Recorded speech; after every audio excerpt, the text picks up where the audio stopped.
ইরানের দক্ষিণাঞ্চলে বেশ কয়েকটি লক্ষ্যবস্তুতে বিমান হামলা চালিয়েছে যুক্তরাষ্ট্র। মার্কিন সামরিক বাহিনী খবরটি স্বীকার করেছে। ওয়াশিংটনের সাথে একটি শান্তি চুক্তিতে পৌঁছানোর লক্ষ্যে ইরানের শীর্ষ আলোচকরা যখন কাতারে বৈঠকে মিলিত হয়েছেন, তখনই এই হামলা হলো। পুরো পরিস্থিতির দায় ইরানের ঘাড়ে চাপাতে চাইছে মার্কিন সেন্ট্রাল কমান্ড।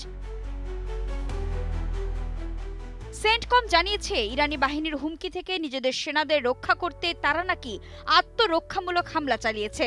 তাদের মুখপাত্র নেভি ক্যাপ্টেন টিম হকিন্স সোমবার গভীর রাতে সংবাদ মাধ্যম আল জাজিরাকে দেয়া এক বিবৃতিতে বলেন, আঘাত হানা লক্ষ্যবস্তুগুলোর মধ্যে ক্ষেপণাস্ত্র উৎক্ষেপণ কেন্দ্র এবং মাইন স্থাপনের চেষ্টায় নিয়োজিত ইরানি নৌকা ছিল। তিনি আরও বলেন, চলমান যুদ্ধবিরতির মধ্যেও মার্কিন সেন্ট্রাল কমান্ড সংযম বজায় রেখে আমাদের বাহিনীকে রক্ষা করে চলেছে।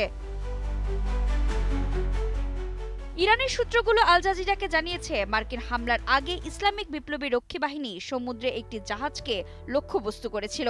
সূত্রগুলোর মতে, ওই হামলায় তাদের বেশ কয়েকজন সদস্য প্রাণ হারিয়েছেন। গত ৮ এপ্রিল থেকে ইরান এবং যুক্তরাষ্ট্রের মধ্যে আনুষ্ঠানিকভাবে যুদ্ধবিরতি কার্যকর থাকার পরও এই নতুন হামলার ঘটনা ঘটল।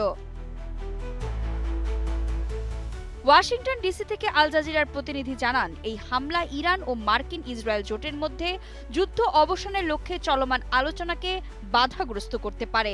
যদিও মার্কিন প্রেসিডেন্ট ডোনাল্ড ট্রাম্প একটি চুক্তিতে পৌঁছাতে বেশ আগ্রহী।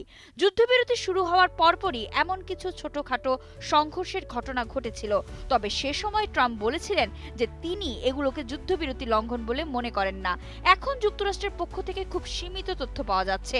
এই অভিযানের ব্যাপ্তি সম্পর্কে সংবাদ মাধ্যমগুলোর কাছে খুব বেশি তথ্য নেই, তাই এই সংঘর্ষটি ব্যতিক্রমী কিছু কিনা তা বলা কঠিন। এর আগে ২৫ মে একটি স্থায়ী শান্তি চুক্তির পথে থাকা বাধাগুলো নিয়ে আলোচনার জন্য ইরানের একটি উচ্চ পর্যায়ের প্রতিনিধি দল দোহায় পৌঁছায়।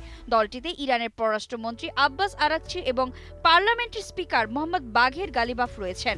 প্রতিনিধি দলের পৌঁছানোর পরপরই ট্রাম্প সামাজিক যোগাযোগ মাধ্যমে জানান যে শান্তি আলোচনা সুন্দরভাবে এগিয়ে চলছে, তবে তিনি একটি বড় চুক্তি ছাড়া অন্য কিছুতে রাজি হবেন না বলে জোর দেন। ট্রাম্প ট্রুথ সোশ্যালে লিখেছেন, সবার জন্য একটি দারুণ চুক্তি হবে, নয়তো কোনো চুক্তিই হবে না। তখন আবার যুদ্ধক্ষেত্রে ফিরে যেতে হবে এবং আগের চেয়ে বড় ও শক্তিশালী উপায়ে লড়াই হবে, যা কেউ চায় না।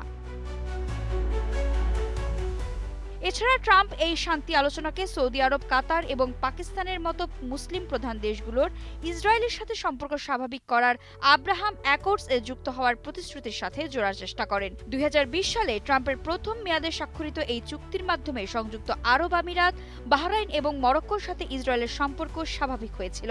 সুদানও সম্পর্ক স্থাপনে রাজি হলেও চুক্তিটি এখনও অনুমোদন করেনি।